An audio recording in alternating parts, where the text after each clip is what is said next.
Hello बच्चों, कैसे हो आप सभी लोग? बढ़िया सब। चले, एक बार फिर से आप सभी का स्वागत है आपके अपने YouTube channel AR tutors point पर। तो चलिए, आज की क्लास में हम लेके आए हैं आपके लिए कॉन्सेप्ट ज्योमेट्री का पार्ट 2, है ना। लास्ट क्लास में हमने पढ़ा था ज्योमेट्री पार्ट 1 में, जिसमें हमने सर्कल और ट्रायंगल से रिलेटेड चीजें देखी थी। आज हम इसमें करेंगे क्वाड्रिलेटरल और 3D फिगर्स, ठीक है। तो चलिए स्टार्ट करते हैं आज की क्लास। देखिए, सबसे पहले कि व्हाट इज द क्वाड्रिलेटरल, है ना। क्वाड्रिलेटरल क्या होता है? It is a polygon that has 4 sides, 4 vertices and 4 angles. Polygon होता है, पॉलीगन आप सभी को पता है, a close figure which is made up of line segment, है ना। लाइन सेगमेंट से जो फिगर बनता है 2D शेप्स, उसको हम क्या बोलते हैं? क्वाड्रिलेटरल्स बोलते हैं। और इसके अंदर क्या होती है? 4 साइड्स, 4 वर्टिसेस एंड 4 एंगल्स, ठीक है। तो जो हमारे बेसिक क्वाड्रिलेटरल हैं, जो मैक्सिमम यूज में हमारे पास आते हैं, उनके बारे में हम थोड़ा डिस्कशन से पढ़ेंगे, ठीक है। तो यहाँ पे देखिए, क्वाड्रिलेटरल को हमने यहाँ पे 3 पार्ट में डिवाइड किया है: काइट, पैरेललोग्राम और ट्रेपेजियम। अब पैरेललोग्राम की प्रॉपर्टी से मिलता जुलता मतलब रोम्बस और रेक्टेंगल, मीन्स रोम्बस और रेक्टेंगल के पास वो सारी चीजें होंगी जो पैरेललोग्राम के पास होती हैं। फिर रोम्बस और रेक्टेंगल का जो मिक्सचर होगा, मतलब इन दोनों की प्रॉपर्टी जो होल्ड करेगा, वो कौन होगा? स्क्वायर होगा, ठीक है। तो बेसिकली एक तरह से हम ये कह सकते हैं कि पैरेललोग्राम रोम्बस नहीं हो सकता, लेकिन रोम्बस पैरेललोग्राम हो सकता है। रेक्टेंगल क्या हो सकता है? रेक्टेंगल अगर गिवन है तो वो पैरेललोग्राम हो सकता है, लेकिन पैरेललोग्राम रेक्टेंगल नहीं हो सकता। सारे पैरेललोग्राम रेक्टेंगल नहीं हो सकते, बट रेक्टेंगल क्या हो सकता है? पैरेललोग्राम हो सकता है। इन द सेम वे सारे रोम्बस स्क्वायर नहीं हो सकते, लेकिन स्क्वायर रोम्बस हो सकता है। सारे रेक्टेंगल स्क्वायर नहीं हो सकते, लेकिन सारे स्क्वायर क्या हो सकते हैं? रेक्टेंगल हो सकते हैं, ठीक है। तो ये बात ध्यान में रखिएगा। अब इनको एक एक करके इनके डिस्क्रिप्शंस, है ना, क्या क्या होती हैं, प्रॉपर्टीज से लेके एरिया, एवरीथिंग हम सब कुछ डिटेल में करेंगे, ठीक है। चलिए आइए, तो सबसे पहले हम देखेंगे, सबसे पहले काइट की बात करेंगे। इससे पहले अगर आप नोट्स बना रहे हो तो स्क्रीनशॉट ले सकते हैं इसका। चलिए नेक्स्ट देखते हैं। सबसे पहले प्रॉपर्टीज ऑफ काइट, है ना, प्रॉपर्टीज ऑफ काइट। पहली प्रॉपर्टी क्या है? Has 2 pairs of adjacent equal sides. इसके पास 2 पेयर एडजेसेंट साइड के क्या होते हैं? आपस में इक्वल। एज लाइक जैसे AB अगर BC की इक्वल है तो AD CD की इक्वल होगा, ठीक है। देखिए, एडजेसेंट साइड आपस में इक्वल है, लेकिन कितने पेयर में? 2 पेयर। तो एक पेयर ये हो गया, एक पेयर ये हो गया, है ना। तो एडजेसेंट साइड क्या हो गए? इक्वल हो गए। 1 pair of opposite angles is equal. इसके एक अपोजिट एंगल क्या होता है? एक पेयर अपोजिट एंगल का क्या होता है आपस में? इक्वल। तो यहां पे हमने लेट कर लिया एंगल A एंगल C के क्या है? इक्वल है। नेक्स्ट है diagonals are perpendicular to each other. एक दूसरे को 90 डिग्री पे ये इंटरसेक्ट करते हैं। और लॉन्गर डायगोनल जो होता है वो शॉर्टर वन को क्या करता है? बाइसेक्ट करता है। तो पहले हम डायगोनल इसका ड्रॉ करते हैं। देखिए आप ध्यान से,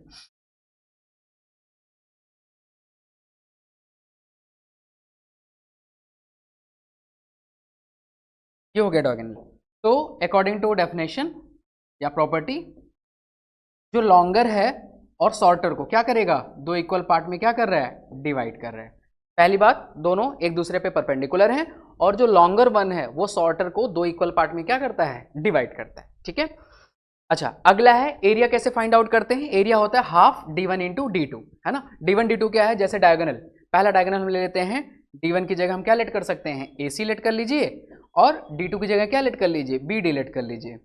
तो हाफ AC इंटू BD, इसका क्या निकल जाएगा? एरिया। तो अगर आपको डायगोनल्स की वैल्यू पता है तो half into product of diagonal, आपको क्या मिल जाएगा? इसका एरिया मिल जाएगा काइट का। तो एक बार देख लीजिए प्रॉपर्टीज, फिर से रिवाइज करवा देता हूं कि 2 पेयर एडजेसेंट साइड के क्या होंगे? इक्वल। एक पेयर ये हो गया एडजेसेंट साइड, दूसरा पेयर ये हो गया। 1 pair of opposite angles are equal. Opposite angle का एक पेयर देखिए इक्वल हो गया। डायगोनल एक दूसरे को 90 पे क्या करते हैं? इंटरसेक्ट करते हैं। और जो लॉन्गर वन है वो शॉर्टर वन को क्या करता है? 2 इक्वल पार्ट में डिवाइड भी करता है, ठीक है। और एरिया का फार्मूला हो गया हाफ प्रोडक्ट ऑफ डायगोनल, ठीक है। आई होप कि क्लियर हो। तो बिल्कुल सिंपल सी फिगर है, बस ये चीजें क्या होता है हमारे पास एक साथ होती नहीं, हमें पता नहीं होती है ना। जब जरूरत पड़ती है तो आपको ये चीजें भूल जाती हैं। तो इनको अच्छे से तैयार कर लीजिए, और टाइम टू टाइम इनकी क्या करते रहिएगा? आप रिकॉल करते रहिएगा जहां पे इनकी जरूरत लगेगी, ठीक है। एक बार ये स्क्रीनशॉट ले लीजिए, फिर आगे चलते हैं next topic.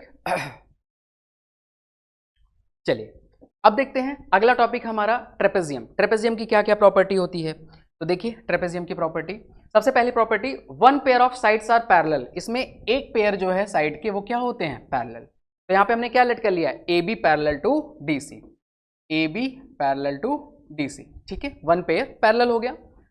Some of angle pairs between parallel lines is 180 degree. 180 मतलब जो पैरेलल लाइंस हैं इनके बीच जो एंगल्स का सम होगा, इनके बीच जो एंगल बनेंगे इनका सम हमेशा कितना होगा, 180, मीन्स ए प्लस डी बराबर कितना होगा, 180 डिग्री।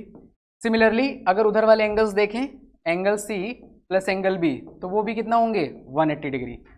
तो पैरेलल लाइंस के बीच जो एंगल्स फॉर्म होते हैं उनका सम कितना होता है, 180 डिग्री। ये ऐसे भी कह सकते हैं कि पैरेलल लाइंस के बीच जो एंगल बनेंगे वो कैसे एंगल हो जाएंगे, को इंटीरियर एंगल, और को इंटीरियर एंगल का सम कितना होता है, 180 डिग्री, ठीक है।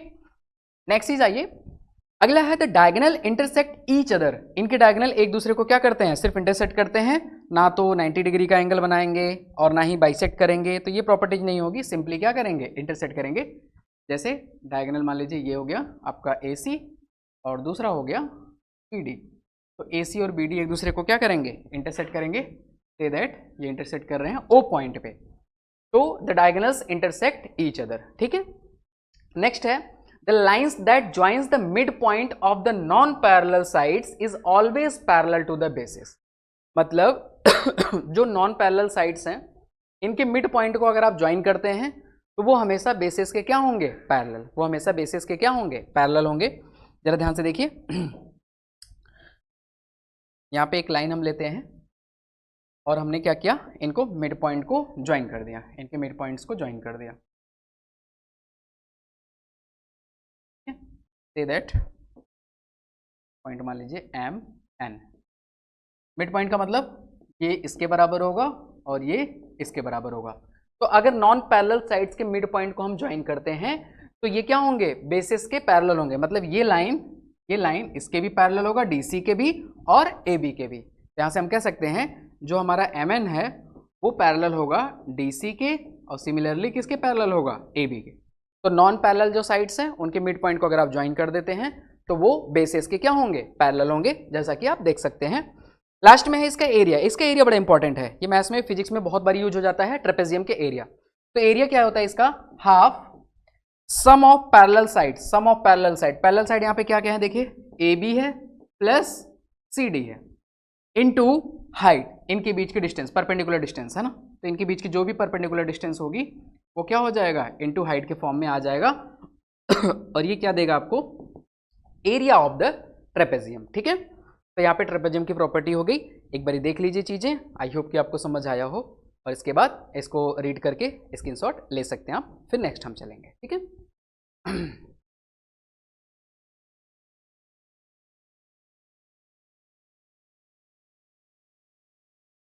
चलिए आइए नेक्स्ट चीज हम देखते हैं, अगला देखिए। नेक्स्ट पॉइंट है कि हमारा पैरेललोग्राम बहुत ही ज़्यादा यूजफुल होता है। पैरेललोग्राम हमारे लिए है ना, बहुत बारी आता है, मतलब हर जगह कहीं ना कहीं, मतलब कहीं भी अगर आपको 2D फिगर दिखता है तो मैक्सिमम पैरेललोग्राम की चीज़ें आपको दिख जाती हैं। तो जरा ध्यान से समझेंगे, अपोजिट साइड्स आर इक्वल, इनकी अपोजिट साइड जो होंगी इक्वल होंगी, मतलब ये इसके इक्वल होंगे और ये इसके इक्वल होंगे। तो लिख लेते हैं यहाँ पे, means AB is equal to CD and AD is equal to BC, ठीक है। अपोजिट साइड्स आर पैरेलल, अच्छा जो अपोजिट साइड्स हैं वो पैरेलल भी हैं, मतलब ये इसके पैरेलल है और ये इसके पैरेलल है। इसके लिए क्या वर्ड यूज करेंगे, AB parallel to CD and AD parallel to BC। Next, opposite angles are equal, इनके अपोजिट एंगल्स भी आपस में इक्वल है भाई, मीन्स ये एंगल AC के इक्वल है और एंगल D किसके इक्वल है, B के। तो अपोजिट एंगल्स भी इक्वल हो गए, AC के इक्वल हो गया और B किसके इक्वल हो गया, D के इक्वल हो गया। नेक्स्ट देखिए, तो यहाँ पे हम लिख सकते हैं angle A is equal to angle C and angle B is equal to angle D। Adjacent angle add up to 180 degree, दो एडजेसेंट एंगल जैसे A और D या फिर A और B, इनका सम कितना होगा, 180 डिग्री, ठीक है। तो adjacent angle means A plus D है ना, पेयर बना सकते हैं इसी तरह से। D के साथ किसका एडजेसेंट बनेगा, C, इसी तरह सी के साथ किसका बनेगा बी, फिर बी के साथ किसका बन जाएगा ए, इनका सम कितना होता है 180 डिग्री। तो दो एडजेसेंट एंगल अगर आप लेते हैं तो इनका सम कितना आएगा 180 डिग्री। तो पैरेललोग्राम के कोई भी दो साथ वाले एंगल ले लीजिए, इनका सम हमेशा कितना होगा 180 डिग्री, ठीक है। अच्छा, डायगोनल बाइसेक्ट ईच अदर, इनके डायगोनल एक दूसरे को क्या करते हैं बाइसेक्ट करते हैं। जैसे इसके डायगोनल मैं ड्रॉ करता हूं,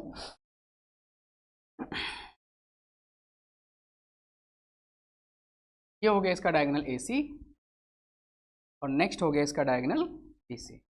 इसके जो डायगोनल हैं वो एक दूसरे को क्या कर रहे हैं इंटरसेक्ट, एक दूसरे को बाइसेक्ट, मीन्स ये पेयर इसके इक्वल होगा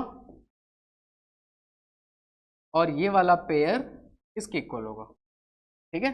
देखिए तो मीन्स AO बराबर OC एंड DO बराबर OB, AO बराबर OC एंड DO बराबर OB।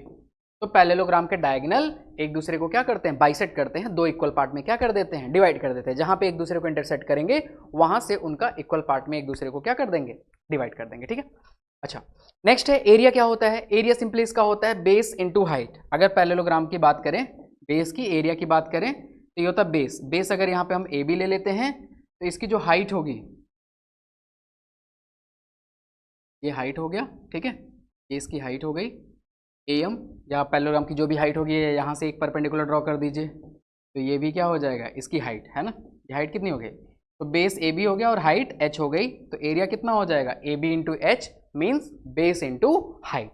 वो हम यहाँ से भी ड्रॉ कर सकते हैं हाइट और यहाँ से भी ड्रॉ कर सकते हैं, ठीक है। तो बेस में हाइट का आप मल्टीप्लाई कर देंगे, वो बन जाएगा एरिया ऑफ द पैरेललोग्राम। तो ये फिगर बहुत इंपॉर्टेंट है। सिंपली अपोजिट साइड्स इक्वल और पैरेलल होते हैं, अपोजिट एंगल्स इक्वल होते हैं, एडजेसेंट एंगल का सम 180 होता है, डायगोनल एक दूसरे को क्या करते हैं बाइसेक्ट करते हैं, और एरिया क्या होता है बेस इंटू हाइट, है ना। तो देख लीजिए एक बारी और स्क्रीनशॉट ले लीजिए। आई होप कि आपको समझ आ गया हो।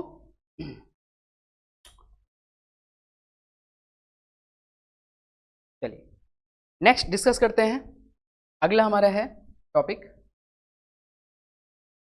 Properties of rhombus. Properties of rhombus. अब रोम्बस की क्या क्या प्रॉपर्टीज है ना।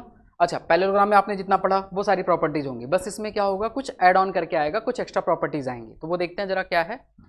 पहली बात, सारी साइड्स इक्वल होती हैं रोम्बस में, सारी साइड्स इक्वल होंगे, है ना।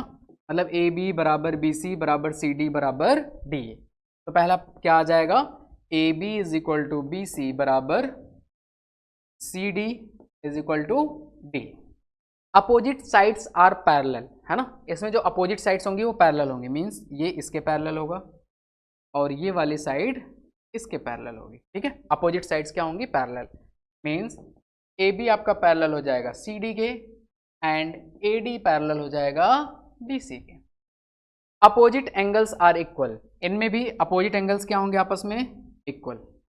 अपोजिट एंगल आपस में क्या हो गए इक्वल हो गए, मींस जो एंगल B होगा वो किसके बराबर होगा D के, एंड जो एंगल A होगा वो किसके बराबर होगा एंगल C के।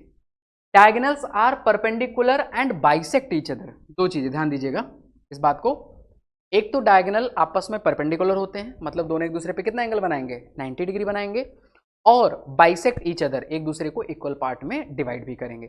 तो पैरेललोग्राम के डायगोनल परपेंडिकुलर भी होते हैं और दूसरे को इक्वल पार्ट में डिवाइड भी करते हैं, तो परपेंडिकुलर बाइसेक्ट ईच अदर, ठीक है। इसके लिए कैसे बनाएंगे वो देखते हैं। ये मान लीजिए एक डायगोनल हो गया AC और इसका दूसरा डायगोनल हो गया BD। तो अब एक तो परपेंडिकुलर होगा, एक तो ये परपेंडिकुलर होगा, दूसरी चीज ये वाला पार्ट के बराबर, ये वाला पार्ट इसके बराबर। तो मतलब डायगोनल परपेंडिकुलर भी होंगे और एक दूसरे को क्या करेंगे बाइसेक्ट करेंगे, ठीक है। अच्छा, नेक्स्ट है adjacent angle add up to 180 degree. मतलब साथ वाले कोई भी दो एंगल अगर आप ले लेंगे तो उनका सम कितना हो जाएगा 180 डिग्री। जैसे angle A plus angle B बराबर कितना आ जाएगा 180 डिग्री। एरिया क्या होता है हाफ प्रोडक्ट ऑफ डायगोनल। तो बेसिकली हम इनको लिख सकते हैं हाफ, डायगोनल का नाम देखिए AC और दूसरा क्या हो जाएगा BD। तो अगर डायगोनल के प्रोडक्ट का अगर हाफ कर देते हैं तो वो एरिया आ जाएगा रोम्बस का। जिससे हम काइट का एरिया निकालते थे ना हाफ प्रोडक्ट ऑफ डायगोनल, वैसे ही रोम्बस का एरिया है हाफ प्रोडक्ट इनटू डायगोनल, ठीक है। एक बार देख लीजिए चीजें और आप इसके स्क्रीनशॉट ले लीजिए। फिर अगला टॉपिक देखते हैं।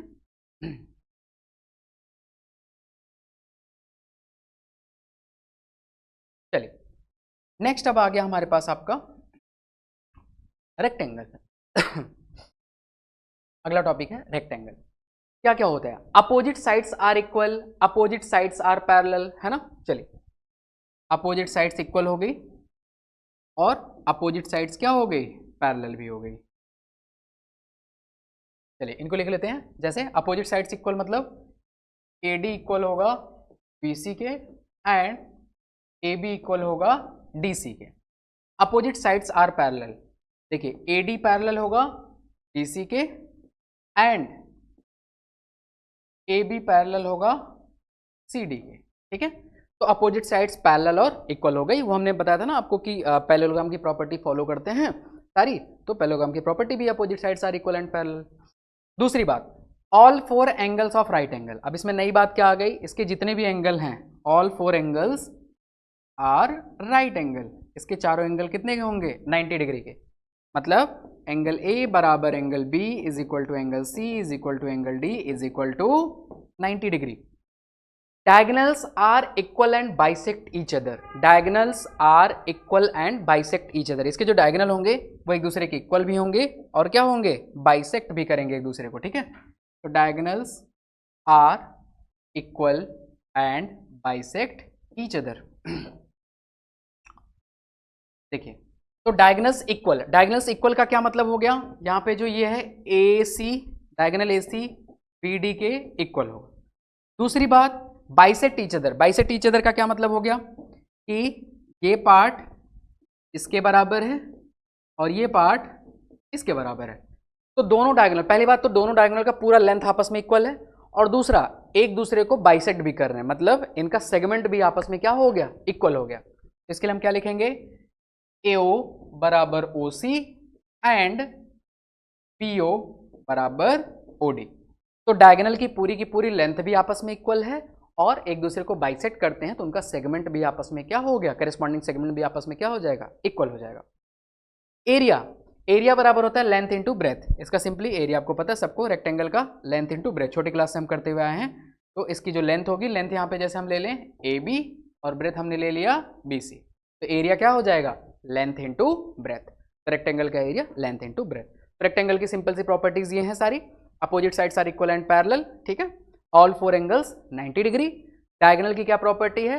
इक्वल भी हैं और बाइसेक्ट भी कर रहे हैं। रोम्बस में क्या था कि रोम्बस में डायगोनल इक्वल नहीं थे लेकिन 90 डिग्री पे बाइसेक्ट कर रहे थे। रोम्बस में 90 डिग्री पे बाइसेक्ट कर रहे थे, रेक्टेंगल में इक्वल और बाइसेक्ट कर रहे हैं, ठीक है। अब अगला स्क्वायर में देखते हैं। तो आई होप आपको ये क्लियर हो। एक बारी स्क्रीनशॉट ले लीजिए इसका, फिर नेक्स्ट देखते हैं। चल अगला लास्ट है इसका जो टॉपिक, स्क्वायर। स्क्वायर में सब कुछ, जितनी सारी प्रॉपर्टीज अभी तक आपने पढ़ी उन सब का मिक्सचर, ठीक है। सारी मतलब जिनमें जो जो स्पेसिफिक कंडीशंस थी, जिस फिगर में आपको स्पेसिफिक कंडीशन लगी, जैसे रोम्बस में सारी साइड इक्वल थी, रेक्टेंगल में सारे एंगल 90 डिग्री थे, तो वो सारी स्क्वायर के अंदर हैं। अच्छा, रोम्बस में डायगोनल 90 पे बाइसेक्ट करते थे, रेक्टेंगल में इक्वल और बाइसेक्ट करते थे, तो दोनों को मिला दिया। यहाँ पे 90 पे बाइसेक्ट भी करेंगे और डायगोनल क्या होंगे? इक्वल भी होंगे, तो सारी प्रॉपर्टी मिक्स हो जाती हैं। All 4 sides are equal, all 4 angles are right angle, opposite sides are parallel, ठीक है। तो सारे साइड्स इक्वल हैं, तो बेसिकली AB बराबर BC बराबर CD बराबर DA। All 4 angles are 90 degree, ABCD, और ये किसके बराबर हो जाएगा? 90 डिग्री। तो पहले सारे साइड्स इक्वल कर दिए हमने, फिर सारे angle 90 degree, all angles are 90 degree, फिर अपोजिट साइड्स आर पैरेलल, है ना। तो इसमें अपोजिट साइड्स पैरेलल हो गई। Next, diagonals are equal and bisect each other at 90 degree. तो डायगोनल की क्या प्रॉपर्टी हो गई? देखिए, सबसे पहले डायगोनल ड्रॉ करते हैं। ये हो गया आपका डायगोनल AC और ये हो गया आपका डायगोनल BD। तो पहली बात तो ये आपस में इक्वल, ठीक है। पहली बात तो डायगोनल आपस में इक्वल है, diagonals are equal means AC बराबर BD। बाइसेक्ट, बाइसेक्ट का क्या मतलब हो गया? बाइसेक्ट मतलब AO OC के बराबर है एंड BO OD के बराबर है। ईच अदर एट 90 डिग्री, मतलब दोनों के बीच एंगल कितने डिग्री का है? 90 डिग्री। ये एंगल भी कितने डिग्री का है, 90 डिग्री। मतलब AC परपेंडिकुलर होगा किस पे, BD पे। तीनों का मतलब समझ में आया आपको। डायगोनल्स आर इक्वल, मतलब दोनों की पूरी लेंथ इक्वल है। बाइसेक्ट ईच अदर, उनके सेगमेंट आपस में इक्वल हैं। और तीसरी चीज, एक दूसरे को 90 डिग्री पे ही इंटरसेक्ट कर रहे हैं, ठीक है। अब अगली चीज आती है इसमें एरिया।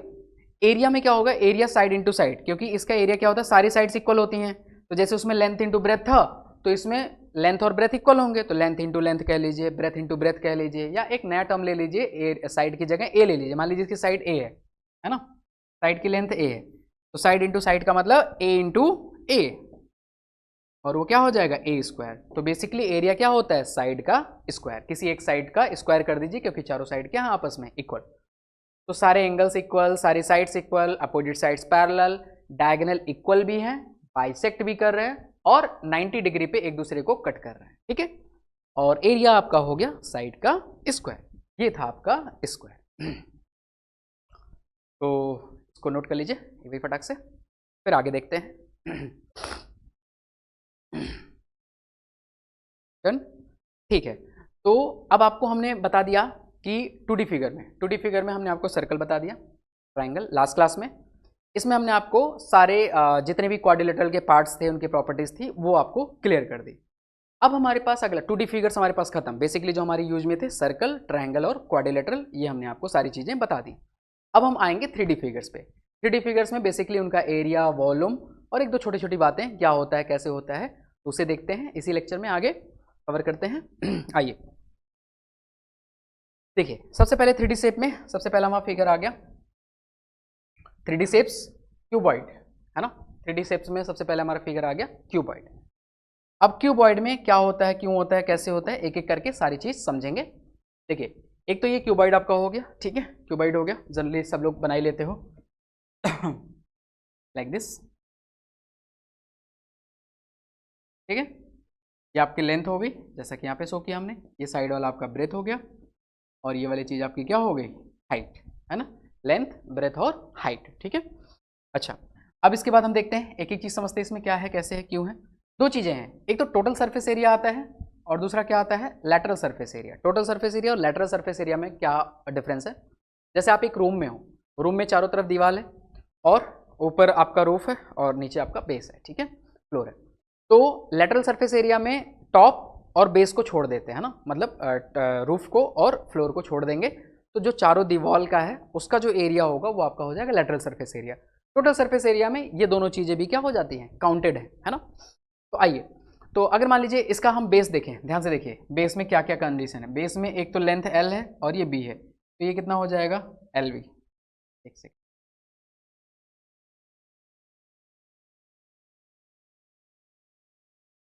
ये हो गया आपका LB, ये आपका हो गया LB।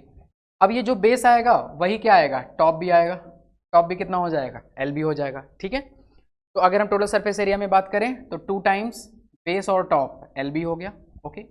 अच्छा, साइड वाले की अगर बात करें, ये साइड वाले की, तो ये तो ब्रेथ हो गया और ये H, तो ये कितना हो जाएगा, BH, और इधर भी साइड कितना हो जाएगा, BH, तो 2 टाइम्स क्या हो जाएगा, BH, ठीक है।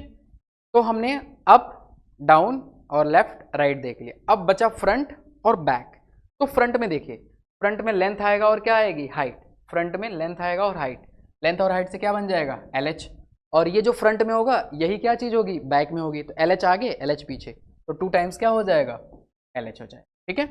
तो टोटल सरफेस एरिया में हमारा क्या आ गया, 2 टाइम्स LB, BH और LH या HL। तो लेंथ, ब्रेथ और हाइट के टर्म में ये टोटल सरफेस एरिया होगी। अगर हम लेटरल सरफेस एरिया की बात करेंगे तो हमने कहा ना आपको टॉप और कौन कौन सा हटाना है इसमें, एक तो टॉप हटाना है, दूसरा क्या हटाना है, बेस हटाना है। टॉप और बेस जैसे हटाएंगे हमारा क्या एलिमिनेट हो जाएगा, यहाँ से ये वाली क्वांटिटी हमारी क्या हो जाएगी, एलिमिनेट हो जाएगी, ये और ये एलिमिनेट हो जाएंगे, LB एलिमिनेट हो जाएंगे। किस केस में, LSA में, लेटरल सरफेस एरिया। तो हमारा फार्मूला क्या बन जाएगा, तो इस केस में हमारा फार्मूला हो जाएगा, LB हटा दीजिए, 2 टाइम्स BH प्लस LH, ठीक है।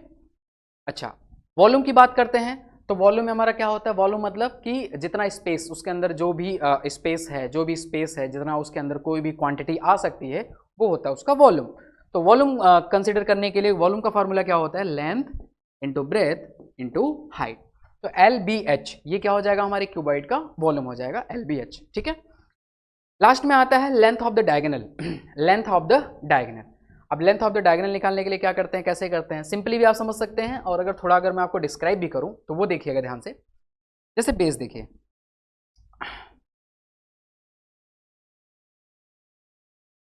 अब देखिए अगर हम बेस की बात करें यहां से यहां तक अगर एक लाइन ड्रॉ करें,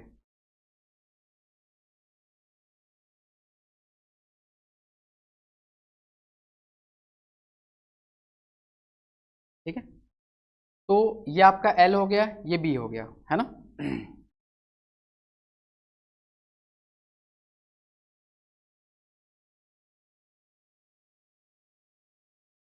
ये L हो गया आपका, ये B हो गया, तो आपको होता है बाई पाइथागोरस ये कितना हो जाएगा, under root L square plus B square, ये क्वांटिटी हो गई, ठीक है। तो ये क्वांटिटी आपकी आ गई under root L square plus B square.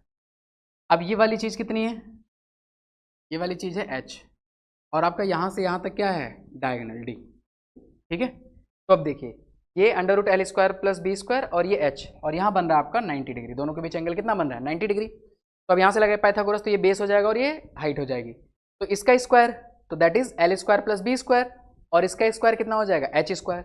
इसका स्क्वायर करिएगा रूट हट जाएगा, L square plus B square, और इसका स्क्वायर करिएगा तो कितना हो जाएगा, H स्क्वायर। तो बेस का स्क्वायर प्लस हाइट का स्क्वायर, और ये किसके बराबर हो जाएगा, ऑल ओवर रूट। तो डायगोनल का फॉर्मूला क्या हो जाएगा, डायगोनल हो जाएगा under root L square plus B square plus H square, ठीक है। तो अगर ये बेस वाली हम बात करें तो यहाँ से L और ये B जैसा हमने साइड में बनाया, तो under root L square plus B square. अब ये बड़े वाले ट्रायंगल, क्योंकि डायगोनल क्या होता है, एक कॉर्नर से लेके दूसरे कॉर्नर, जैसे आप किसी रूम में बैठे हो तो उसके एक डाउन कॉर्नर से लेके दूसरे साइड का अप कॉर्नर जो होगा वो होगा आपका डायगोनल। तो यहाँ से हो गया डायगोनल का फार्मूला, ये हो गया इसका स्क्वायर तो L स्क्वायर B स्क्वायर, और इसका स्क्वायर H स्क्वायर, दोनों ऐड कर दिया और टोटल अंडर रूट में, तो दैट इज दिस, ठीक है। पाइथागोरस अप्लाई कर दिया। आई होप कि आपको क्लियर हो, एक बारी नोट कर लीजिए और उसके बाद आगे चलते हैं।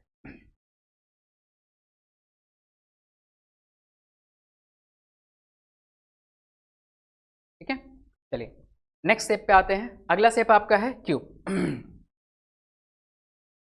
नेक्स्ट स्टेप हमारा है क्यूब। क्यूब में भी सेम चीज, अच्छा बस क्यूब में क्या होगा, जैसे वहां पे L B और H अलग अलग था, लेंथ हाइट और ब्रेथ, यहाँ पे सारे साइड सेम होते हैं, ठीक है। तो सबको हमने कंसीडर कर लिया, लेंथ को भी, ब्रेथ को भी और हाइट को, सबको A कंसीडर कर लिया। तो बस उसी फार्मूले में पीछे वाले जितने भी फार्मूले आप उसमें हर जगह A पुट कर दीजिए, या फिर यहाँ से देख सकते हैं अगर किसी भी साइड की हम बात करें, जैसे इसका एरिया कितना हो जाएगा A स्क्वायर, हर एक साइड का एरिया कितना हो जाएगा A स्क्वायर। अब आपको पता है टोटल सरफेस एरिया में सारे साइड्स इंक्लूडेड होते हैं, ठीक है, सॉरी सारे फेसेस इंक्लूडेड होते हैं। तो कितने फेस हैं, 6 फेस, तो टोटल अगर एक फेस का A स्क्वायर है तो 6 फेस का कितना हो जाएगा, 6A स्क्वायर। अच्छा LSA में कितने फेस काउंट होते हैं, 6 फेस में से हमने कहा ना टॉप को और बेस को हटा दीजिए तो चारों दीवार काउंट होगी, है ना। तो चारों दीवार का मतलब 4 साइड्स, 4 फेसेस, 4 फेसेस, तो 4 फेसेस में कितना हो जाएगा, 4A स्क्वायर। वॉल्यूम की बात करें, जैसे वहां पे L into B into S था, A into A into A, तो यहाँ पे आ जाएगा A into A into A, that is A cube. तो साइड का क्यूब कर देंगे तो आपका क्या आ जाएगा, वॉल्यूम आ जाएगा। लास्ट है आपका डायगोनल। डायगोनल वहां पे अभी हमने पीछे पढ़ा क्या था, under root L square plus B square plus H square, तो यहाँ पे क्या आ जाएगा, A square plus A square plus A square, that is 3A square. अब 3 तो रूट से बाहर आएगा नहीं, वो रूट के अंदर रहेगा, और A स्क्वायर रूट से बाहर आके कितना हो जाएगा, रूट 3A, ठीक है। तो ये हो गया आपका डायगोनल। तो डायगोनल कितना हो गया, रूट 3A। तो क्यूबॉइड में जो LBS था बस उसको हमने रिप्लेस कर दिया विथ A। कॉन्सेप्ट वही है ना, फेसेस कैसे काउंट हो गए, डायगोनल कैसे कैलकुलेट होगा, कॉन्सेप्ट वही। एक बार देख लीजिए, उसको नोट कर लीजिए, फिर नेक्स्ट चलते हैं आगे।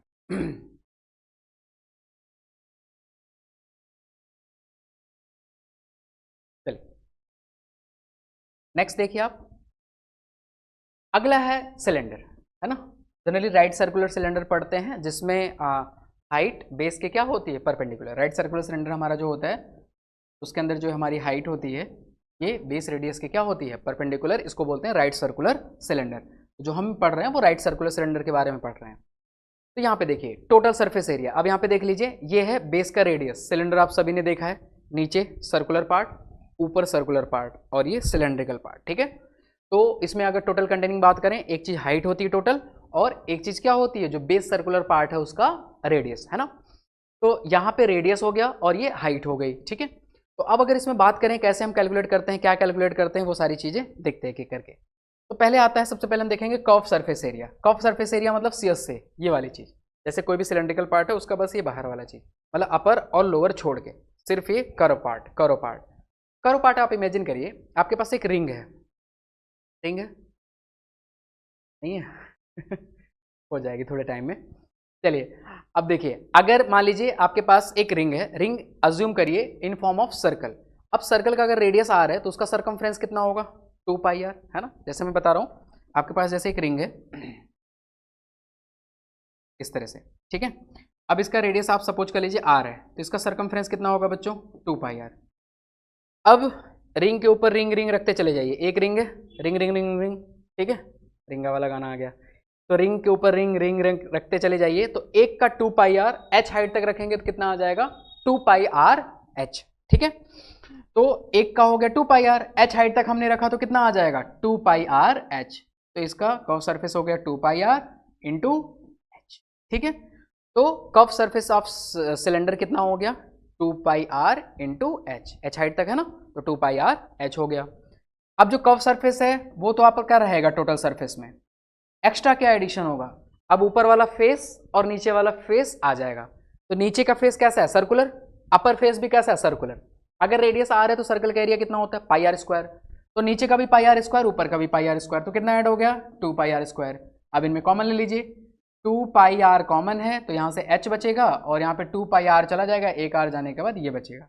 तो ये हो गया आपका टोटल सरफेस एरिया और ये हो गया आपका curve surface area. I hope कि आपको क्लियर हो, ठीक है। चलिए वॉल्यूम की बात करते हैं वॉल्यूम में क्या करेंगे, वॉल्यूम में कैसे कंसीडर करेंगे, रिंग तो नहीं था लेकिन कॉइन तो होगा ना, ठीक है ठीक है। कॉइन ले लीजिए, मान लीजिए 1 रुपीज़ 2 रुपीज़ वॉटेवर, एक कॉइन ले लीजिए आप।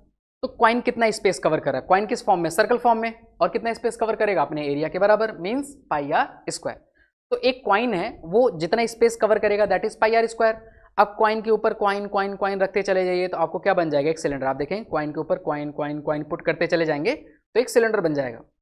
अब वो सिलेंडर कितना कवर करेगा, अब वो टोटल उसका वॉल्यूम हो गया, जितना एक कॉइन एरिया कवर करेगा, अब उसके ऊपर अगर रखते चले जाएंगे तो वो क्या बन जाएगा, वॉल्यूम बन जाएगा।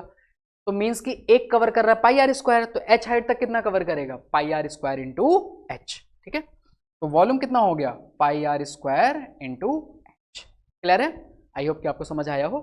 एक बार फार्मूला याद भी करना पड़ेगा ये चीज़ आपको, ठीक है, नोट कर लीजिए फटाक से, फिर अगला देखते हैं। चलिए नेक्स्ट पे आइए, नेक्स्ट हमारा फिगर है कोन। कोन में 3 चीजें है ना, राइट सर्कुलर कोन भी है, इसमें भी हाइट रेडियस के परपेंडिकुलर होती है। इसमें 3 चीजें, एक हाइट, रेडियस और तीसरी चीज क्या आ जाती है, स्लांट हाइट, ठीक है। पहली बात, इन तीनों में जो फार्मूला अप्लाई होता है बाय द पाइथागोरस, आप सभी को पता है, h, r और l। तो ये हाइपोटेनियस हो गई, तो l² बराबर क्या हो जाएगा, परपेंडिकुलर के स्क्वायर प्लस बेस का स्क्वायर। एक तो ये याद रखिएगा तीनों में रिलेशन, अगर इन तीनों में से कोई 2 आपको गिवन है, तीसरा आपका यूज हो रहा है तो तीसरा by the Pythagoras you can find it, है ना। अब आगे देखते हैं कर्व सरफेस एरिया। इसका कर्व सरफेस एरिया क्या होगा, जो ये पार्ट है, जो ये कोनिकल पार्ट है ना, लाइक दिस, ठीक है। ये वाला पार्ट जो है ये आपका कैसे फाइंड होगा, ये होगा आपका CS से, इसकी वैल्यू होती है πrl, ठीक है। अच्छा, इसका प्रूफ फिगर के वाइज थोड़ा 9th क्लास में मिलता है, या फिर 12th में आप इंटीग्रेशन पढ़ोगे ना तो वहाँ पे इसका प्रूफ मिलेगा, कैसे CS से आता है, कैसे वॉल्यूम आता है। एप्लीकेशन ऑफ इंटीग्रेशन जब आप पढ़िएगा तो वहाँ पे मिलेगा, जो मैथ्स वाले बच्चे हैं उनको मिलेगा, है ना। चलिए, तो ये होता है πrl। अब हमने ये कर्व वाला पार्ट निकाल लिया, अब इसमें नीचे एक सर्कुलर पार्ट भी है जिसका रेडियस r है। सर्कल का एरिया कितना होता है, πr²। तो टोटल में क्या करेंगे, जो πrl है इसमें πr² क्या कर दीजिएगा ऐड, तो πr कॉमन लीजिए, क्या बचेगा, यहाँ पे l बचेगा और यहाँ से πr जाने के बाद एक r बचेगा, तो πrl प्लस r, और इसका कितना हो गया, πrl। वॉल्यूम क्या होता है, अगर सेम हाइट और सेम रेडियस का एक आपके पास सिलेंडर है और सेम हाइट सेम रेडियस का आपके पास क्या है, एक कोन। तो कोन जितना सिलेंडर, मान लीजिए सिलेंडर में 3 लीटर पानी आता है, तो कोन में कितना लीटर पानी आएगा, 1 लीटर। कंपैरिजन किया जाए, दोनों की हाइट सेम हो, बेस रेडियस सेम हो। जैसे मैं एक छोटा सा फिगर बना के आपको दिखाऊं, अगर ये हाइट और radius r h same, radius r और हाइट कितनी h, तो अगर इसमें 3 लीटर पानी आता है बच्चों, तो इसमें कितना आएगा? 1 लीटर पानी आएगा। ठीक है, मीन्स इसका जो वॉल्यूम होता है कोन का 3 गुना होता है, तो कोन का कितना होगा सिलेंडर का? 1/3। अगर ये 3 टाइम्स है तो ये कितना होगा? 1/3 टाइम्स। तो आपको सिलेंडर का वॉल्यूम पता है, अभी पीछे हमने करा था πr²h, तो उसका 1/3 आप कर दीजिएगा तो किसका वॉल्यूम मिल जाएगा? कोन का वॉल्यूम मिल जाएगा। ठीक है, तो कोन का CSA हो गया πrl, CSA में आपने बेस का एरिया ऐड कर दिया, ये टोटल सरफेस एरिया, और वॉल्यूम क्या हो गया? 1/3 ऑफ द सिलेंडर। नोट कर लीजिए एक बारी, आई होप कि आपको क्लियर हो। चलिए नेक्स्ट टॉपिक देखते हैं। नेक्स्ट है आपका स्फेयर। स्फेयर की बात करते हैं, वॉलीबॉल की बॉल हो गई है ना, क्रिकेट की बॉल हो गई, ये सारी स्फेरिकल फॉर्म है। इसका रेडियस r है। अब इनमें दो चीजें, एक तो कर्व सरफेस एरिया और एक टोटल सरफेस एरिया। तो स्फेयर में जो कर्व सरफेस है और जो टोटल सरफेस है दोनों सेम चीज है ना, क्योंकि इसमें टोटल कर्व पार्ट ही है, एक्स्ट्रा और कोई पार्ट नहीं है। तो कर्व पार्ट ले लें या फिर टोटल पार्ट ले लें, दोनों बात सेम है, तो मतलब दोनों का फॉर्मूला क्या आने वाला है? सेम। तो आपसे सरफेस एरिया सिर्फ बोला जाएगा, ना कि कर्व सरफेस एरिया और टोटल सरफेस एरिया। ठीक है कितना होता है? ये होता है 4πr²। ठीक है, तो स्फेयर का टोटल सरफेस एरिया या फिर CSA या फिर सिंपली बोले surface area, that is 4πr²। Volume की बात करें तो वॉल्यूम होता है 4/3πr³। 4/3πr³। हाइट अगर देखें, हाइट अगर आप देखें बच्चों, तो ये टोटल हाइट अगर हम कभी कभी पूछ दिया जाता आपसे, तो यहाँ से यहाँ तक आपका क्या होगा? r, फिर यहाँ से यहाँ तक कितना होगा? r। तो अगर हम हाइट की बात करें तो किसके बराबर हो जाएगा? 2r। तो हाइट ऑफ द स्फेयर क्या होती है? 2 times of the radius of the sphere, या 2r को हम क्या बोलते हैं? डायमीटर। तो डायमीटर ऑफ द रेडियस के बराबर हो जाएगा। तो height of the sphere 2r के बराबर होती है। ठीक है, आई होप कि क्लियर हो। नोट कर लीजिए, नेक्स्ट चलते हैं अगला, और ये हमारा लास्ट टॉपिक है आज का और इस ज्योमेट्री पार्ट का। ठीक है, हेमिस्फेयर। हेमिस्फेयर क्या होता है? अगर कोई वॉलीबॉल, एप्पल हो, वॉलीबॉल मतलब आप गेंद ले लीजिए, क्रिकेट की बॉल ले लीजिए, उसको बीच में से काट दीजिए बिल्कुल लाइक दिस, तो ये बन जाएगा, है ना, या उल्टा कटोरी बोल सकते हैं। ठीक है, अब देखिए यहाँ पे TSA और CSA दोनों डिफरेंट होगा, है ना। CSA तो क्या होगा? सिंपली ये कर्व पार्ट, हम अगर ये पूरा पार्ट हम मिला देते हैं तो क्या बन जाता है? हमारा स्फेयर बन जाएगा। ये पूरा पार्ट अगर आप मिला दीजिएगा क्या बन जाएगा? स्फेयर बन जाएगा। तो इसे हमें नहीं कंसीडर करना है। अगर इसे नहीं कंसीडर करना है तो हम क्या लेंगे? सिर्फ हाफ पार्ट लेंगे। पूरे का हमने पढ़ा था अभी 4πr², तो हाफ पार्ट का कितना हो जाएगा? 2πr²। ठीक है, तो टोटल सरफेस एरिया में क्या चेंज आएगा? एक तो 2πr² होगा, जैसे ये पार्ट है लाइक दिस, तो ये वाला पार्ट तो हो गया आपका 2πr², ये वाला पार्ट हो गया आपका 2πr², लेकिन नीचे का जो फ्लैट सरफेस है वो देखने में कैसा है? सर्कुलर, और सर्कल का एरिया कितना होता है? πr²। तो टोटल कितना आ गया? 3πr²। तो CSA 2πr², total surface area 3πr²। Okay, बात करते हैं वॉल्यूम का। वॉल्यूम बस जस्ट उसका हाफ हो जाएगा, जितना स्फेयर का वॉल्यूम होता है उसका हाफ, क्योंकि हाफ से हम कट कर रहे हैं तो हाफ पार्ट कंसीडर करेगा। उसका 4/3 था तो हाफ कितना हो जाएगा? 2/3πr³। बात करते हैं हाइट की। हाइट इसमें यही है क्योंकि रेडियस है, हर जगह ये इक्वल होगा। तो अगर हाइट की बात करें इसके, तो जो हाइट होगी वो रेडियस के क्या होगी? बराबर। तो इसका हाइट इसकी रेडियस के क्या होता है? बराबर। ठीक है, तो ये था, एक बारी नोट कर लीजिए।